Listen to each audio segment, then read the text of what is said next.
Hello，大家好，我係 Kelvin 啊。睇到我身後呢一個景觀呢，知唔知呢個係咩地方呢？其實呢一個地方呢係叫珠海斗門嘅黃楊河嘅。咁今日睇呢個樓盤呢，我記得我當時早3年前過嚟拍攝呢個樓盤嘅時候啊，價錢都要賣緊13000幾到16000幾嘅。你知唔知依家賣幾錢啊？幾錢啊？依家賣到6000幾到7000蚊一方，仲帶埋精裝修啊！嗱，呢一個黃楊河呢，就一河兩岸嘅。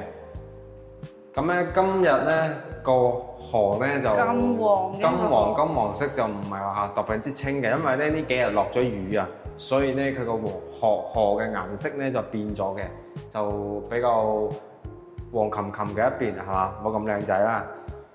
黃楊河咧，其實呢兩邊個屋咧，當時嘅價錢都比較貴㗎。比如話我哋正對面咧，四榮景觀啊，當時都要賣到19000蚊到20000蚊嘅。而家咧個價錢咧，大概係12000到14000蚊一方嘅嚇。嗱，而家咧我哋喺佢正對面咧，就係我哋嘅山景同埋河景啦。啊，嗰個山景咧係叫尖峰山嘅啊，尖峰山。我咧叫時代水岸嘅。而家我哋所處呢一套面積咧係87方嘅，而家總價咧係講緊70零萬就可以買到呢一套河景房啦。嗱，大家如果係平時人唔多嘅，就可以考慮下呢一個位置，呢一個景觀啦。而家追求有景觀房嘅朋友，嗱，因為咧依家嘅價錢咧，的確性價比好高啊！你如果係租一套咁樣個單位咧，我諗最少啊，租金都要去到1800到2000蚊嘅。咁如果喺十字門應該仲貴啊？係啦，如果係香洲十字門肯定唔使講啦，仲貴啦。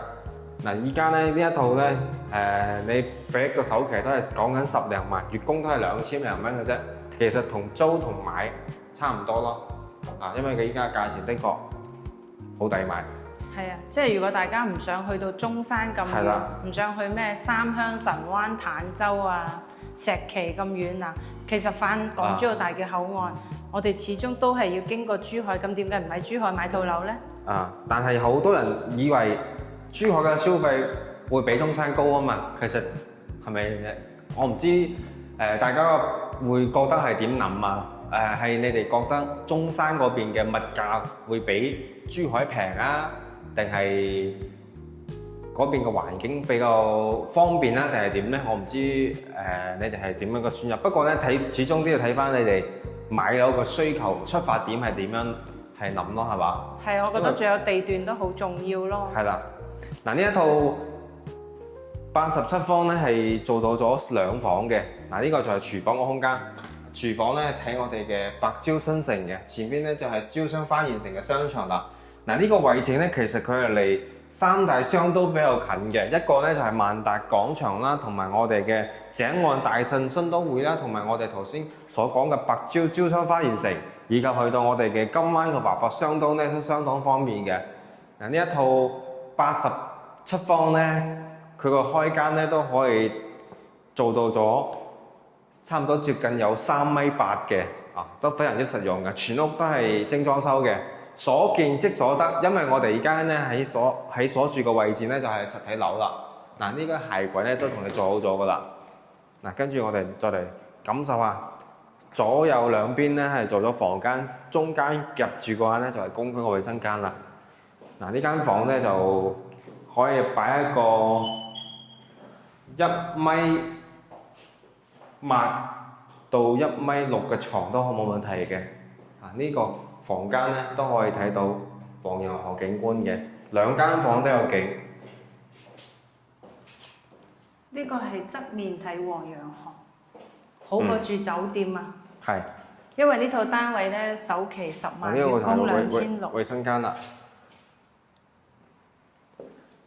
我哋隔離有一個希爾頓嘅酒店，我頭先睇咗下。酒店咧1晚都要去到300到400蚊，如果係節假日嘅話咧，個酒店嘅出租嘅租金咧仲貴嘅。嗱，呢個就係主人房啦。主人房嘅景咧就正對住嘅，哇！我覺得床頭就擺喺呢個位置，咁樣平時翻嚟住下，睇住呢一個景，哇，非常之舒服。太識嘆啦！太識嘆係嘛？單價我覺得6、7千蚊一平方係相當抵買嘅，性價比非常之高。性價比好高咯。